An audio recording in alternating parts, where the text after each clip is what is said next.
Welcome to Key Trends Spot, your daily dose of what's hot, what's viral, and what's next. From K-pop to culture, we spot the trends so you don't miss a beat. The sun had just begun to rise over the Seoul skyline when Suga stepped out of the military base. His posture was calm and composed, the way fans had always known him, stoic, thoughtful, collected. But if you looked closely, there was a subtle curve at the corner of his lips, a small yet undeniable smile that revealed everything. It was over. The long journey of duty and sacrifice had come to its end. He was finally free. The morning air felt like a gift. It was sharp and crisp, yet carried a softness that seemed to welcome him home.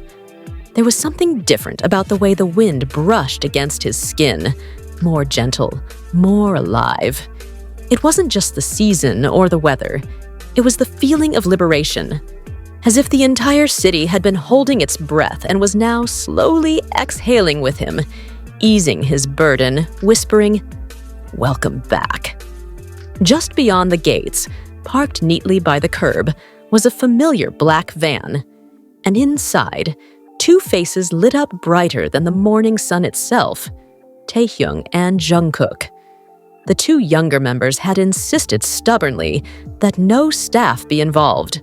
No cameras, no press. This was a moment just for them, just for family. "Hyung!"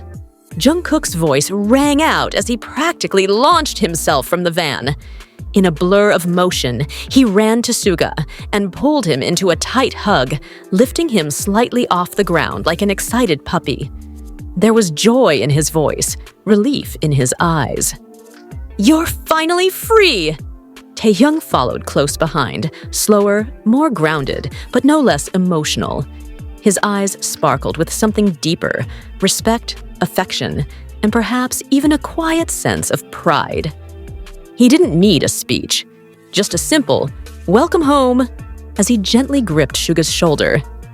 And in that silent touch, so much was spoken. "We missed you. We waited. We're still here." The three of them stood there for a few sacred moments. The city's usual sounds, honking, chatter, movement, faded into nothing.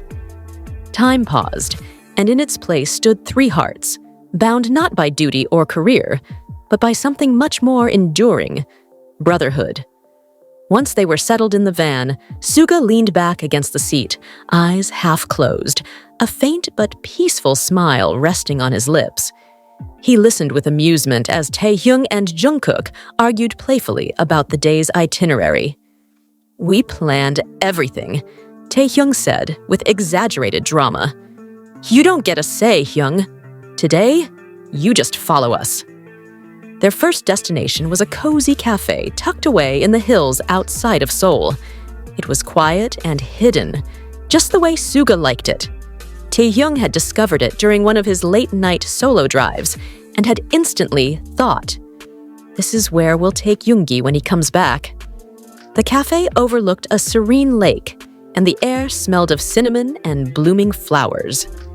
They sat by the window, warm drinks in hand, Suga's favorite honey cinnamon latte in front of him. The conversation flowed effortlessly. They laughed over military stories, teased each other mercilessly, and shared inside jokes that only the three of them understood. Jungkook hung onto every word Suga said, his eyes sparkling with admiration and affection. As the chatter continued, Taehyung casually pulled out a vintage Polaroid camera from his coat. Without warning, he began snapping photos, one of Suga mid-laugh, another of Jungkook pretending to be caught off guard, and a particularly squishy selfie of all three of them crammed together, cheeks pressed close.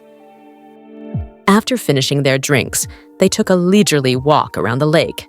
Suga walked between the two, occasionally bumping shoulders with them as they strolled in step. He didn't realize until that moment how much he had missed this. Not just freedom, but this freedom, the kind filled with simple joy, lightness, and sincere companionship. Next, they headed to an old karaoke room they used to visit back in their trainee days. The space hadn't changed much: worn sofas, mismatched microphones, neon lights. But the nostalgia hit hard. As soon as the lights dimmed, Jungkook jumped into an exaggerated rock ballad, hitting every note with theatrical intensity.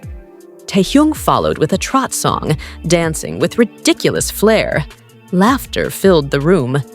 When it was Suga's turn, he rolled his eyes but gave in, rapping one of his old verses half-heartedly at first. But midway through, something shifted. His voice grew louder, his eyes lit up, and by the end, he was grinning as wide as the others. They documented it all. Taehyung recorded every moment on his phone: offbeat vocals, goofy dances, dramatic gestures. "We're making memories," Jungkook announced as he filmed. "So don't even think about deleting this, Hyung. It's going in the archives." Later, their hunger brought them to a small street stall selling tteokbokki and fish cakes. It wasn't five-star cuisine, but it was perfect. The spicy broth, the laughter of nearby customers, the warmth of the food, it all blended into something deeply comforting. Suga took a bite, closed his eyes, and whispered, This tastes like freedom." Not once did they talk about comebacks, albums, or the pressure of being BTS. That day, they weren't artists or idols. They were just three old friends, reconnecting. And for Suga, that was everything. For the first time in a long while, he felt like Yoongi again. As the afternoon rolled in, they made their way to the Han River. A picnic mat was spread on the grass, snacks scattered across it, music playing softly from a small Bluetooth speaker. The breeze gently rustled their hair, and their laughter drifted into the sky. Jungkook, ever competitive, proposed a push-up contest. Suga groaned in protest, but eventually joined in, only to dramatically fake an injury halfway through. "Too much saluting in the military," he claimed with a straight face. Taehyung laughed so hard, he nearly fell over. As the sun dipped lower, golden light bathed the entire city in a warm glow. Suga sat quietly, watching the horizon as his mind wandered. "I was scared," he admitted, voice barely above a whisper, "that I'd come back and not recognize myself. Or this world." "You don't have to," Taehyung murmured, leaning his head against Suga's shoulder. "We've been waiting for you, just as you are." Jungkook nodded solemnly, his tone soft. "The world might have changed a little, Hyung. But us? This question mark. It's still here. Always." They sat together in silence, watching the sky shift into soft hues of lavender and orange. It reminded them of concerts, of army bombs lighting up arenas. There were no expectations now, only peace and presence. On the drive back, the van windows were rolled down. They blasted old BTS songs, singing along with laughter, occasionally messing up the lyrics and making fun of each other. It wasn't about nostalgia. It was a reminder of how far they had come and how much still lay ahead. Before they dropped Suga off, Jungkook reached into his backpack and handed him a small white envelope. Inside was a photo of all 7 members, arms around each other, laughing. On the back, written in Jungkook's handwriting, it read, "Can't wait till we're all here again." Suga looked at the photo for a long moment. His fingers gently brushed the edge as if trying to hold on to the memory it captured. Then he smiled, a soft, grateful smile.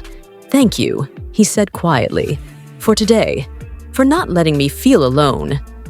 As the van slowly drove away into the night, Taehyung and Jungkook stood on the sidewalk, waving until the vehicle disappeared into the distance. They didn't say a word. They didn't need to.